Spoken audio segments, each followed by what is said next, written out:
நீங்கள் ஸ்ரீரங்கத்து கோயிலுக்கு போயிருப்பீங்க. அந்த கோயிலுக்கு சில வரலாறும் பார்த்துருப்பீங்க, சில பார்த்துருப்பீங்க. ஆனால் இந்த விஷயத்தை நீங்கள் யாருமே கேட்டிருக்க மாட்டீங்க. அதுதான் வந்து பார்த்தீங்கன்னா 21 கோபுரம் இருக்குது. சரிங்களா? எல்லாமே சேர்த்து 21 கோபுரம் இருக்குதுன்னு சொல்கிறாங்க. அது மாதிரி அந்த ஒரு கோபுரத்துக்கும் ஒரு விதமான கதை இருக்குது. ஒரு மன்னரால் ஆனது, ஒரு காலத்தால் ஆனது அப்படின்னு சொல்கிறாங்க. அது மாதிரி ஒரு கோபுரத்துக்கு ஒரு இடத்த குறிக்குதுன்னு சொல்கிறாங்க. அப்புறம் வந்து பார்த்தீங்கன்னா 50 சன்னதி. அந்த கோயிலுள்ள பார்த்தீங்கன்னா 50 சன்னதி இருக்குதுன்னு சொல்கிறாங்க. சன்னதினா கோயிலுக்குள்ளே கோயில் இருக்குது பார்த்தீங்கன்னா, அதுதான் சன்னதி. இப்போ பார்த்தீங்கன்னா தன்வந்திர சன்னதி இருக்குது, ஹனுமான் சன்னதி, அது மாதிரி நிறைய சன்னதி இருக்குது சொல்கிறாங்க. அதுக்கப்புறம் பார்த்தீங்கன்னா 95 மண்டபங்கள் இருக்குது. 1000 கால மண்டபம் இருக்குது பார்த்தீங்கன்னா, அது மாதிரி 95 மண்டபம் அந்த கோயிலுள்ளே இருக்குதுன்னு சொல்கிறாங்க. நம்மளுக்குலாம் தெரிஞ்சது வந்து பார்த்தீங்கன்னா 1000 கால மண்டபம், அதுக்கப்புறம் 2-3 மண்டபம் தான். அதுக்கப்புறம் வந்து பார்த்தீங்கன்னா பெரிய அன்னதான கூடம் இருக்குதுனாங்க. அந்த அன்னதான கூடத்தில் 50,000 1 லட்சம் வரைக்கும் சில பொருளை சேர்த்து வைக்கலாம். அவ்வளோ விதமான பொருளை சேர்த்து வைக்கலாம்னு சொல்கிறாங்க. அதுக்கப்புறம் கோயில் வந்து பார்த்தா தானாகவே ஒரு கதை உருவாக சொல்லிட்டு இந்த கோயிலுக்கு நிறைய விதமான மர்மமான கதை இருக்குது. சரி வாங்க நம்ம உள்ளே போய் டீட்டெயிலாக பார்க்கலாம்.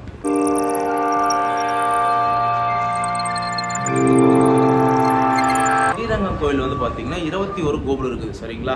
அந்த கோயிலை சுற்றி அவ்வளோ கோபுரம் இருக்குது. ஃபர்ஸ்ட் ஆஃப் ஆல் நம்ம முக்கியமான கோபுரம் ராஜகோபுரத்தை பற்றி பார்க்கலாம். இப்போ வரைக்குமே ஃபேமஸான ராஜகோபுரம் நம்ம ஆசியாவில், இந்தியாவில் இல்லை, தமிழ்நாட்டில் இல்லை, ஏசியாவில் நம்ம கண்டத்திலே பெரிய லிஸ்ட் இருக்கிற ஒரு கோபுரம். அதுவும் நவீனன்னு சொல்லுவாங்க. நவீனன்னா நிறைய டெக்னாலஜி, எப்படின்னா நிறைய விதமான டெக்னாலஜி, நிறைய விதமான சிற்பங்கள், நிறைய விதமான பொருள், அப்புறம் தங்கத்தால் ஆனது அப்படின்னு சொல்லிட்டு நிறைய விஷயம் அந்த கோபுரத்தில் இருக்குது. ஸோ ரொம்ப ஃபேமஸான பவர்ஃபுல்லான, அப்புறம் 12 திசைகள் எல்லாமே கலந்த திசைன்னா ஒரு திசை, அப்புறம் ஒரு காலநிலை எல்லாத்தையுமே சார்ந்தது ஒரு இடத்துக்கு ஒரு விஷயமா அந்த கோபுரத்துக்குள்ளே இருக்குதுன்னு சொல்கிறாங்க. இப்போ வரைக்கும் அது ரொம்ப மர்மமான ஒரு விஷயமா தான் இருக்குது.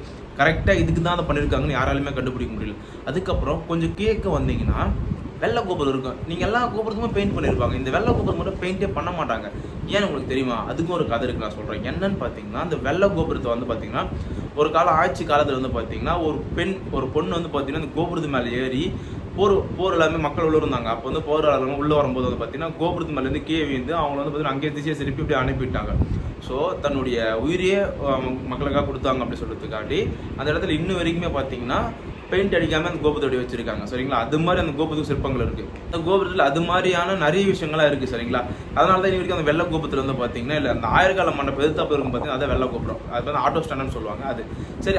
அதுக்கப்புறம் நீங்கள் வந்து பார்த்தீங்கன்னா நாளி கடிகாரம் சொல்லுவாங்க. அதுக்கு எதிர்த்தாப்பில் இருக்குது நாளி டைம் இருக்குது பார்த்தீங்கன்னா, நம்ம டைம் வாட்ச் இருக்குது பார்த்தீங்களா? அந்த கோபுரம் வந்து பார்த்தா டைமை கன்சிடர் பண்ணணும். டைமை சார்ந்த நிறைய விஷயத்தை அந்த கோபுரத்தில் இருக்குது. ஒரு டைமுக்கு அந்த கோபுரத்தை பார்த்து கணிப்பாங்க அப்படின்னு சொல்கிறாங்க. இன்னொரு கோபுரம் வந்து பார்த்தீங்கன்னா ரங்கநாத கோபுரம்னு சொல்லுவாங்க. அதுதான் நம்ம மூலவர் இருக்குது. ஸோ மூலவர் இருக்கிற கோபுரம் வந்து பார்த்தீங்கன்னா இன்னும் நல்லா பவர்ஃபுல்லான கோபுரம். அதில் வந்து தங்கத்தகடு, நிறைய விஷயமான விமானம், அது மாதிரி நிறைய விஷயம் வந்து பார்த்தீங்கன்னா இருக்குது. அந்த கோபுரத்தில் வந்து பார்த்தீங்கன்னா 2-3 முக்கியமான விஷயம் இருக்குது. அந்த கோபுரத்துக்கு பக்கத்தில் ஒரு முக்கியமான விஷயம் இருக்குது. அப்புறம் வந்து பார்த்தீங்கன்னா 7-8 தங்க கலசங்கள்லாம் ஆனது, அது மாதிரி நிறைய விதமான விஷயங்கள் வந்து பார்த்தீங்கன்னா இந்த கோபுரங்கள் இருக்குது. சரிங்களா? ஏன் இவங்க இதில் கோபுரம் கட்டினாங்க? அப்புறம் இந்த 21 கோபுரங்களை ஏன் ஒருத்தரால் கட்ட முடியல அப்படின்னா ஒரு டைம் பீரியட்லேயும் ஒரு கோபுரம் தான் மட்டும்தான் கட்ட முடியுது. ஸோ அதுக்கப்புறம் கட்ட முடியல. அதுக்கான கற்கள் வந்து பார்த்தீங்கன்னா கரெக்டாக கிடைக்கல. ஸோ மக்களால் அந்த இடத்துல வந்து பார்த்தீங்கன்னா அப்போது நம்ம எப்படி சொல்கிறது, உங்கள் சேர சோழ பாண்டியன் அவங்க காலத்திலே வந்து பார்த்தீங்கன்னா அது கட்டின ஒரு கோயில் தாங்க இது. அப்போ ஸ்டார்ட் பண்ண ஒரு கோயில். அந்த மாதிரி அந்த சேர மன்னர் ஒரு காலத்தில் கட்டினார், பாண்டியன் மன்னர் ஒரு காலத்தில் கட்டினார். அதுக்கப்புறம் இருந்த கடவுளும் இருந்தாங்க பார்த்தீங்கன்னா. அந்த காலத்தில் வந்து பார்த்தீங்கன்னா அது ஒரு கோயிலாக வந்து இருந்துச்சு. ஸோ இந்த கோபுரத்துக்கு வந்து பார்த்தீங்கன்னா இந்த அளவுக்கு வந்து பார்த்தீங்கன்னா ஃபேமஸாக ரொம்ப வரலாறு மிக்க ஒரு கதையாக பார்த்தீங்கன்னா ஜஸ்ட் இந்த கோபுரத்துக்கே இருக்குதுங்க. அதுக்கப்புறம் அந்த ஒரு கோபுரம் கட்டுறதுக்கு ரொம்ப சிறப்பான, ரொம்ப எல்லாமே தெரிஞ்ச, ரொம்ப நுணுக்கமாக பண்ணுற வேலை பண்ணுவாங்க பார்த்தீங்களா? அது மாதிரி ஆளுங்களே வந்து பார்த்தீங்கன்னா வந்து அந்த வேலைப்பாடு பண்ணி அந்த கோபுரத்தை கட்டியிருக்காங்க. ஸோ அவ்வளோ சிறப்பு அம்சங்களை சொன்னது தான் அந்த கோபுரங்க. அது மாதிரி இந்த கோபுரத்து மேலே நீங்கள் ஒரு கோபுரத்து மேலே ஏறி பார்த்தீங்கன்னா இளைஞர்கள் ஒரு பாட்டே தெரியும்னு சொல்லியிருக்காங்க. அதுவும் இருக்குது. ஸோ அதுவும் நான் உங்களுக்கு டீட்டெயிலாக சொல்கிறேன். சரிங்களா? இவ்வளோ தான் அந்த கோபுரோடைய கதை. உங்களுக்கு இதுவே போதுமானதான் நான் நினைக்கிறேன். இன்னும் வேணா கமெண்ட் பண்ணுங்கள். நெக்ஸ்ட் வந்து பார்த்தீங்கன்னா சன்னதின்னு சொல்கிறாங்க.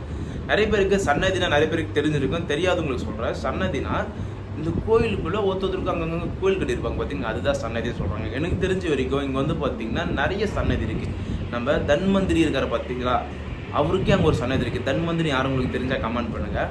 நம்ம அந்த கோயில் இருக்கிற மூலவர் இருக்கார் பார்த்தீங்களா, அதுதான் இருக்கிறதுல பெரிய சன்னதி. சரிங்களா? எப்போவுமே மூல சொந்தம் ரொம்ப பெரிய சன்னதிங்க. அதுக்கப்புறம் அவங்க ரங்கநாயகி அம்மாவுடைய சன்னதி தான் வந்து பார்த்தீங்கன்னா ரொம்ப பெரிய சன்னதி.